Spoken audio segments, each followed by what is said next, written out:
Alhamdulillahi Rabbil Alameen wa salatu wa salam ala Sayyidil Anbiya'i wal Mursaleen wa ala alihi wa sahbihi ajma'in. Assalamu alaikum Quran Weekly. I'm going to recite an ayah at the beginning of this small session so you have some perspective of what I'm going to share with you. أعوذ بالله من الشيطان الرجيم. ولما ورد ماء مدين وجد عليه أمة من الناس يسقون ووجد من دونهم امرأتين تذودان قال ما خطبكما قالتا لا نسقي حتى يصدر الرعاء وأبونا شيخ كبير. Allah Azza wa Jal talks about Musa alayhi salam's amazing journey in Surah Al-Qasas, among other places. And one of the things he tells us in Surah Al-Qasas is that when he ran away from Egypt after having accidentally killed a person by punching him, he finally reached the waters of Madian, and he pursued the waters of Madian and finds a bunch of people, giving water to their sheep there. And besides them, to the, you could say on top of the hill almost, he sees two women, تذودان, that they're pulling on, the word used, وَجَدَ مِن دُونِهِمْ امْرَأَتَيْنِ تَذُودَانِ. He saw two women there that are pulling or tugging at their sheep, like they're having this tug-of-war match with their sheep, where they're not really winning. And it looked really weird to him from a distance that these women are struggling with their animals in this way, while everybody else is comfortably feeding their animals at the water. So he went up to them and said, قَالَ مَا خَطْبُكُمَا. He said, what's your problem? What's going on here? What's the deal? This already is a huge lesson. We are supposed to have hayat, men are supposed to have modesty, and they're supposed to, guard their tongue and their eyes and things like that. But when someone's in trouble or somebody's having trouble, there's nothing wrong with you going and saying, can I be of service? What's going on here? But you have to mind yourself, right? So he didn't go and have an elaborate conversation and try to make small talk with them. He just went and said, مَا خَطْبُكُمَا, what's going on with both of you? And they responded, قَالَتَا لَا نَسْقِي حَتَّى يُصْدِرَ الرِّعَاء.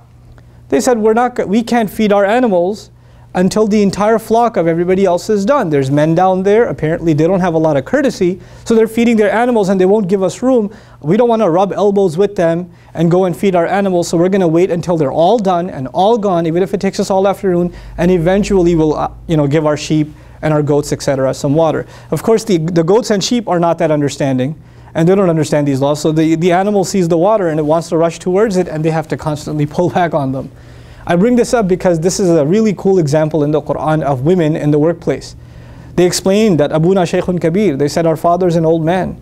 And because he's old, it's understood, it's in between the lines that he's not able to work anymore. He's not able to tend to the animals and take care of the expenses of the household and everything else. And he only has daughters, he's got two girls. And you know what? They have to go out there and work. This is a reality for so many people because of their economic situation, their unique family situation, be it divorce, be it the death of a husband, be it the only daughters that are in a household taking care of the family, old parents. They have to go out in the workforce. It's not something that our deen forbids. It's something that Quran itself talks about. But there are ethics mentioned. These girls, what's remarkable about them, the few things Allah tells us about them in Surah Al-Qasas are very telling, a principle of hayat. Because you're going to be at the workforce, necessarily situations will come that it might be convenient to compromise your standards. Standards of hayat, standards of shame, standards of modesty.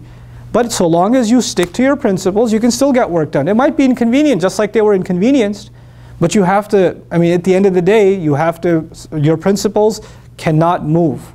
They cannot budge. So they did that. And actually Musa alayhi salam didn't even ask them, so may I take your animals and help you out? Allah says, فَسَقَى لَهُمَا.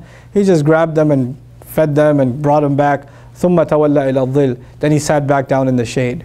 So these women, and this brief account of Musa alayhi salam interacting with these women is extremely telling about a situation that will still occur and will always be occurring in the future.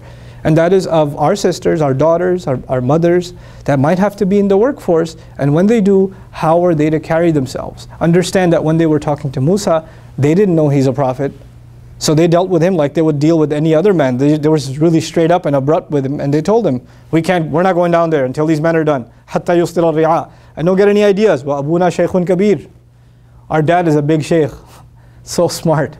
Because the word sheikh in Arabic means old man. So one way they're saying our father is a very old man, but the word sheikh in Arabic also means someone who enjoys a lot of heavy social status. So on the other hand, they're saying, hey, you seem like a big guy, but wait, hold on a second. Before you get any ideas, our dad, he's a really big sheikh, okay? So just because we're working here doesn't mean that we don't have backup. We have a big sheikh at home, subhanallah. So they were able to carry themselves in this confident, wonderful way. I pray to Allah Azza wa Jal that I'm able to raise daughters that are confident like that have their hayat, on the one hand, and on the other hand, they're able to engage with the outside world in a healthy, meaningful way, where and that me as a father do a good enough job like that man did, where he can send his daughters out, knowing that these guys are not very courteous to women. He can send them out and know they can handle themselves. This is very powerful, right? That he had enough confidence in them that they can handle themselves. And if somebody listens to just this and says, well, these girls must have been tomboys, they must have been really outgoing, like boyish personalities, where they're not very shy. I mean, the next ayah tells us, وَجَاءَتْ إِحْدَاهُمَا تَمْشِي عَلَى اسْتِحْيَاءٍ. One of them came back walking shyly. Allah mentions her shyness when she's walking towards Musa alayhi salam. Inna abi yad'uka. No doubt my dad's the one calling you. She tells him, my dad's calling you. He wants to pay you for what, the help you did for us. But she came and she had modesty, she had shyness. So Allah acknowledges on the one hand their confidence, the fact that they're outgoing, the fact that they're being trusted by their dad to deal with the outside world. On the other hand, the quality of shyness is highlighted when they're dealing with a non-mahram man. So it's a very beautiful story that in such small words highlights some of the very powerful ethics and moral principles that guide our interactions in the workforce. May Allah Azza wa Jal guide the men and women that are in the workforce and help them never compromise their principles when they are there. Barakallahu li wa lakum. Wassalamu alaikum. Quran Weekly. تعال تعال يا رجل. واحد. Be happy. Oh, be happier. 2-0. 3-0. You're recording this? Stop recording. 3-1. 4-1.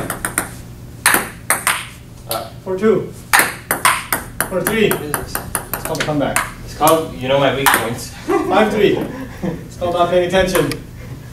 5-all. Let's go all or nothing now. Yes, 6-5. There's pressure. Can't handle it. 6-5.